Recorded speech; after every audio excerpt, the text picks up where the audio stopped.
folks, here's for part 3 of my little drive to, I don't even know where I'm going. I'm going to a town I work in. Yes, waste of gas, but this car I don't really drive all that much since I've been laid off. And I don't really get a chance to drive it. But anyways,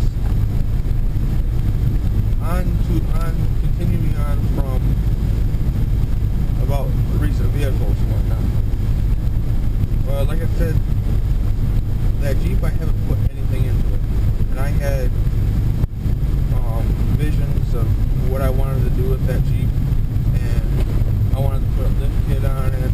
I wanted to put bigger tires on it. I wanted to fix all the ruts. Get all new suspension and whatnot.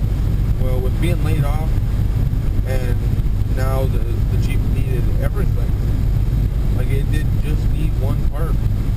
With Jeeps, it's when you replace one part, another part breaks, so you might as well replace them all.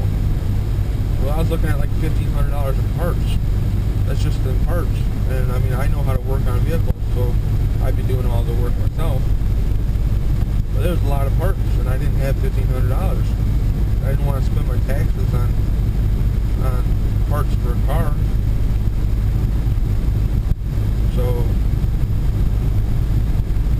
I put my vehicle up on Craigslist, and I'm like, well, let's see what's out there. Well, I came across the 2002 Pontiac Sunfire, 2-door, just like hers. The only difference was it was silver. And he said that the driver's door was dented or was hit by something. I'm figuring, okay, the guy wanted $1,300 for it. What could be wrong with his door? I mean, seriously. So I'm like, I started talking with the guy through email. He wouldn't text me. It was all email. And he was all interested about my Jeep. Well, the whole process took like a week. I had to get him to get motivated, because I had people, I was looking at S10s and stuff like that, and I had to get him to try and trade me. I wanted his car. And so finally, after a week of talking to him, and had a guy come out with I was looking to trade for an S10, and the guy came out, and like my Jeep leaked a lot of oil. Come on, truck. Like, it leaked a lot of oil. I was putting in 1.5 quarts every week. That's a lot of oil, and it started costing me money putting oil in the Jeep, so that's why I pretty much got rid of it too. Come on, truck. Go. So, finally, after a week of talking with this guy, he finally gives me his cell phone number, so we started texting, and he didn't have the title, so he's like, well, I can come up on Saturday, and we can trade, and then I'll mail you the title. I'm like, that's kind of sketchy. So I decided not to do that. And I told him, I said, you know, here in Michigan they have Secretary of States, and there's a couple that are super centers or something like that, and you can go in and you can get an instant title. Well, he's like, well, we gotta wait till Monday. Well, the one in Flint, Michigan, is a super center that's open on Saturdays, but only for 3 hours. So I'm like, well, if you get up in time, you can hurry up and get there and get the title, and then meet me, and we can do the trade. So he's like, okay, yeah, I can do that. So I met up and we traded, and we talked for like 3 hours, something stupid like that. We talked for some time. Whenever I do a trade deal, I like to talk with people. Not really a good talker, but right now I'm not really all that good with talking on camera. I'm kind might see my face in my videos, you might not. But just so you know, I have a beard. That's the term bearded Doc. I'm bearded, and people call me Doc.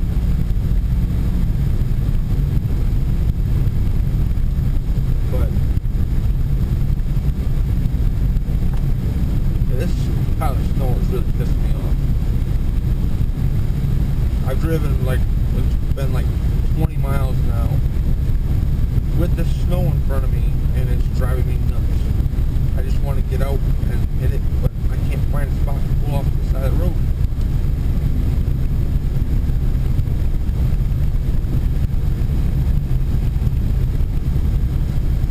But anyways, getting back to this car. Like, my dad had a 98 Chevy Cavalier, and I've always wanted a Cavalier. And it was a 4-door, and I liked it. I've always thought I'd like a 4-door better than a 2-door. Well, once I got it into a 2-door and realized how much room you actually have in a 2-door, I'm like, well, now I'm looking at 4-door Cavaliers and 4-door Sunfires. I don't like the way they look. They kind of look ridiculous to me.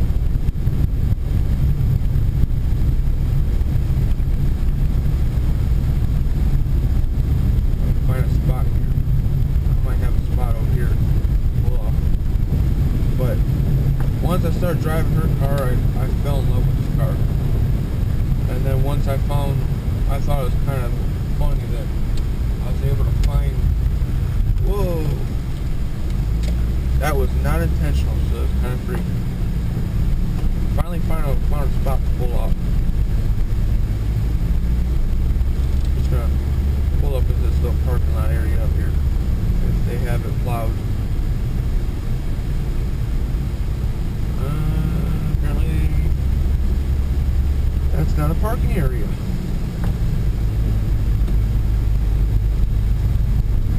But I got this car and fell in love, and I've come to terms where I love my Jeep, and I love the fact that it was 4-wheel drive and whatnot, but it was just costing me way too much. Like, I can't even tell where the parking spots are. Like, out there's a field, I know that, but I can't tell where parking spots are. Alright, I'm gonna stop the video. Well, actually, I'll get out, uncover that, but I'll be back. You might be able to see my face now.